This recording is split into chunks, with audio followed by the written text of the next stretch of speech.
What's up, everybody? I'm Eli Howard, and today we're going to be doing a review of the 2020 Lukas Nelson Les Paul Jr. So this is a signature guitar that was made for Lukas Nelson. If you know who his dad is, he's a really popular country singer.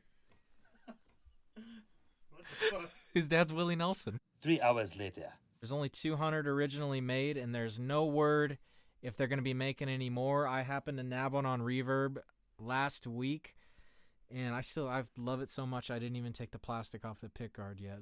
These things are going like crazy. People who love Les Paul Juniors really want their hands on them. I'm a member of a couple Les Paul Jr. Facebook groups, and there's nothing but praise that I've seen about these. So this guitar was made as a very close representation of Lukas Nelson's 1956 Les Paul Jr. that he has basically never seen without. If you haven't heard Lukas Nelson and The Promise of the Real, I promise you will not be let down. They're inspiring, beautiful music. He's one of my favorite artists right now, and that was, other than being a huge fan of Les Paul Jr.'s in general, just that I'm such a fan of his music. This is the only piece of signature gear I've ever bought in my life, and I am not at all let down by this. It's a beautiful guitar. Going through it, slab mahogany body, just like his 1956.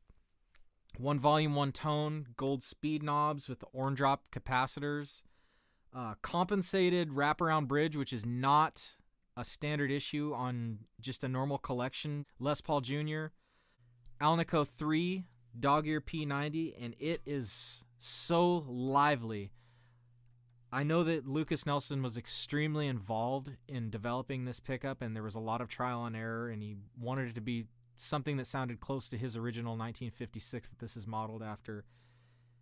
And I've never played the original, but all I know is this pickup sounds really, really good. I am a huge fan of this.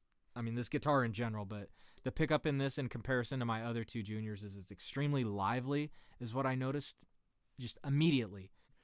And the neck on this is very, very substantial, like much bigger than any of my other juniors. It was actually, when I pulled the guitar out of the case, that was the first thing I did was picked it up, and that was immediately what I noticed was just how beefy this neck is. It's not uncomfortable, like it's cumbersome to play, but it is definitely much bigger than what you would get from like a original collection Les Paul Jr. from Gibson. Which isn't bad. I love them both. I own one of each, but I personally like this one much better. I also really enjoy the satin finish that they put on this thing. I think it's all in all, it's just a very, very beautifully made instrument. All the hardware is aged to look like his guitar. And the thing, maybe me just being nitpicky, but they used the 3 on a strip tuners. And I don't know if you can tell from the camera if it'll pick it up, but they're definitely aged too. And it's just, what a wonderful guitar. Gibson just nailed it with this. So first thing we're going to do is we're going to start out with some clean tones. I'm going to play some chords, and then I'm going to crank up this amp a little bit, and we're going to get some overdriven tones. Today I'm going to be playing through a Tweed Fender Blues Junior. Just normally like you'd buy it right off the shelf.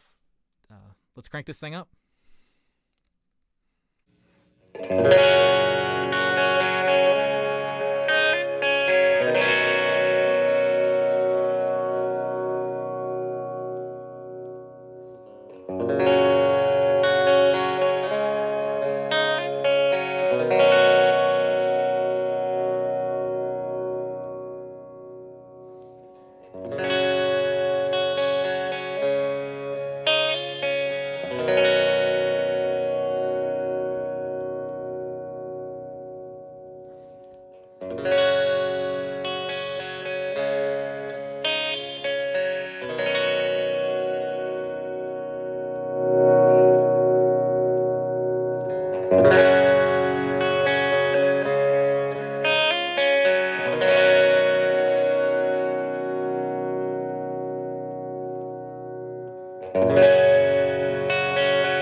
have a guitar, amp, pedal, or anything guitar related that you would like for me to demo, please email me. My email will be in the description. I want to play your stuff. I want to talk about guitars. This is what I love. So please, let's keep this up. Thank you, everybody, for watching. If you liked it, please like and subscribe. If there's any advice or anything you want to say, please leave it in the comments below.